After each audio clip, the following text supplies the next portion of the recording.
स्वागत है दोस्तों आपका हमारे यूट्यूब चैनल में। आज हम एक बहुत ही famous Indian poet Rabindranath Tagore के एक फेमस सॉन्ग को पढ़ेंगे जिसका नाम है लिव दिस चैंटिंग, जो गीतांजलि से लिया गया है।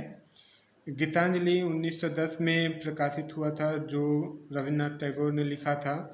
और इसके लिए गीतांजलि के लिए रविन्द्रनाथ टैगोर को 1913 में उन्हें नोबेल प्राइज़ भी मिला था। और गीतांजलि में उन्होंने 157 सॉन्ग्स लिखे थे, जिनमें से ये हमारा सॉन्ग नंबर है 11, live this chanting and singing. ठीक है, तो आइए अब हम इस पोएम को लाइन वाइज पढ़ते हैं। Leave this chanting and singing and telling of beads, whom doth thou worship in this lonely dark corner of a temple with doors all shut। ठीक है, तो आइए सबसे पहले मीनिंग को देख लीजिए। चैंटिंग मतलब होता है एक लय में गाना। सिंगिंग का मतलब यहाँ पे होगा भजन गाना।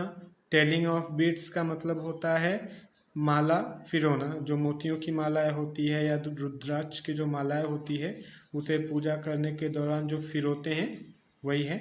हुम डस्ट, यहाँ DOST का मतलब होता है डू केवल। यहाँ पुराने ओल्ड इंग्लिश का इस्तेमाल हुआ है। दाव, दाव भी ओल्ड इंग्लिश है, इसका मतलब होता है यू। ठीक है, तो आइए हम देखते हैं line wise.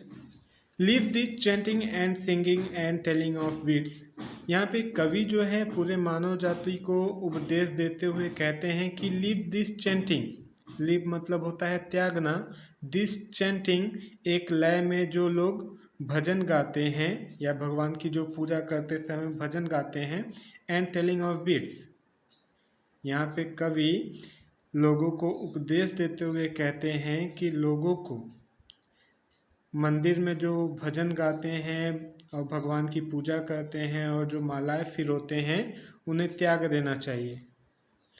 Whom doth thou worship in this lonely dark corner of a temple with doors all shut। उसके बाद वो कहते हैं कि Whom doth thou worship, उसके बाद वो पूरे मानव जाति से कहते हैं कि तुम आखिर किसकी पूजा कर रहे हो। In this lonely dark corner, इस अंधेरे कमरे में, इस अंधेरे कमरे में, ऑफ अ टेम्पल मंदिर के, विद डोर्स ऑल शट, कहने का मतलब कवि कहते हैं कि तुम आखिर इस मंदिर में सभी दरवाजे को बंद करके एक कोने में अंधेरे में तुम किसकी पूजा कर रहे हो। Open thine eyes and see thy God is not before thee, कहते हैं कि ओपन थाइन आइज, तुम अपनी बड़ी आँखें को खोलो, थाइन मतलब होता है बड़ी, एंड सी दाई गॉड, और जरा अपने भगवान को देखो, इज नॉट बिफोर दी, वो तुम्हारे सामने नहीं है। He is there where the tiller is tilling the hard ground and where path maker is breaking stones. उसके बाद वो कहते हैं कि ही इज देयर, ही मतलब कौन, भगवान, भगवान वहाँ हैं जहाँ पर, वेयर जहाँ पर, द टिलर, टिलर मतलब होता है किसान, is tilling the hard ground, भगवान वहाँ होते हैं जहाँ पर एक किसान अपने अनउपजाऊ, हार्ड ग्राउंड का मतलब होता है अनउपजाऊ भूमि, जहाँ पर किसान अपने अनउपजाऊ भूमि को उपजाऊ बनाता है अपने कठिन परिश्रम से, एंड और वेयर जहाँ पर पाथ मेकर मार्ग बनाने वाले लोग, इज ब्रेकिंग स्टोन क्या करते हैं, पत्थरों को तोड़कर रास्ता बनाते हैं। यहाँ पे कवि कह रहे हैं कि जो भगवान होते हैं वो किसानों के बीच होते हैं और जो मार्ग बनाते हैं उनके बीच होते हैं।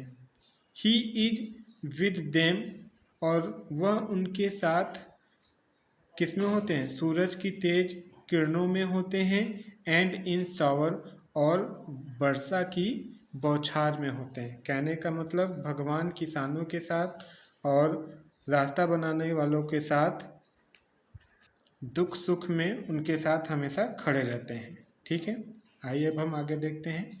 And this garment, sorry, and his garment is covered with dust, उसके आगे वो कहते हैं कि और उनके कपड़े, जो पाथ मेकर हैं और जो किसान हैं, उनके कपड़े इज कवर्ड विद डस्ट, हमेशा धूल से सने हुए होते हैं।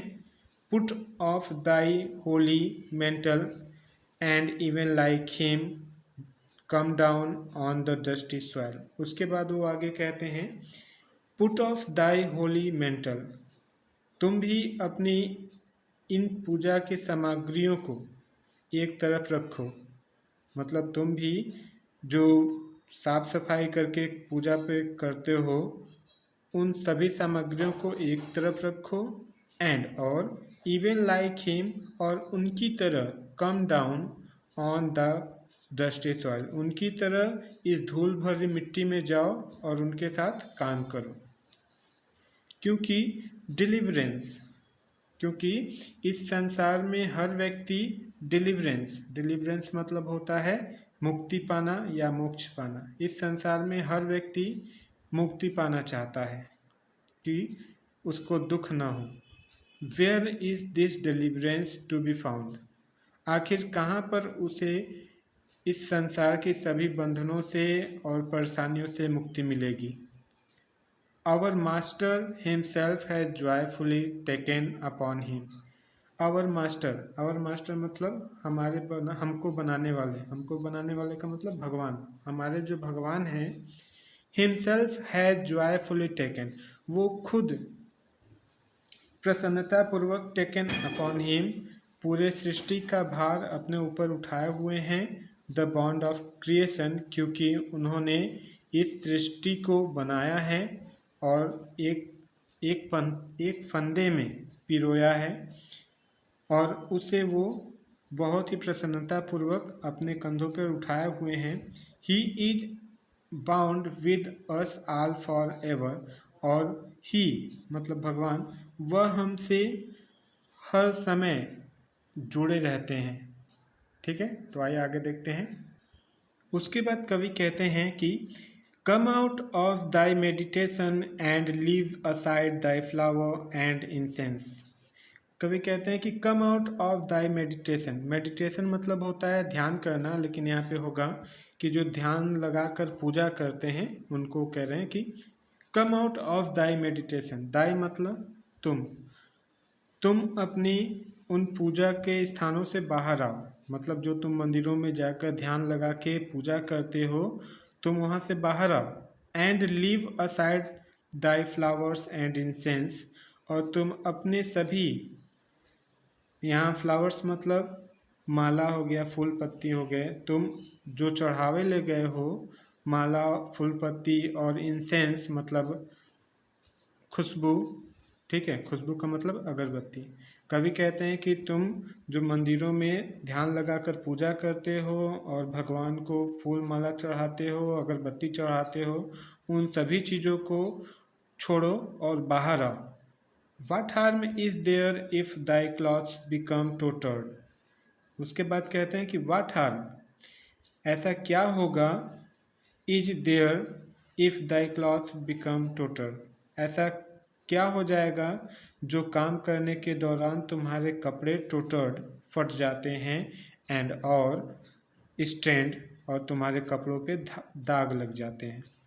Meet him and stand by him, जाओ तुम भी उनके साथ मैदान में जाओ, उनके साथ खड़े रहो, उनके साथ कठिन परिश्रम करो। टॉयल मतलब होता है कठिन परिश्रम करना।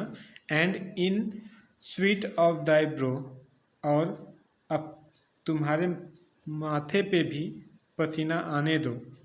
ठीक है, और इसी से तुम्हें भगवान मिलेंगे। कहने का मतलब कि तुम भी उनके साथ काम करो और तुम्हें भी खुशी मिलेगी। ठीक है, यहाँ पर हमारे सॉन्ग नंबर 11 ख़त्म होता है। Okay bye.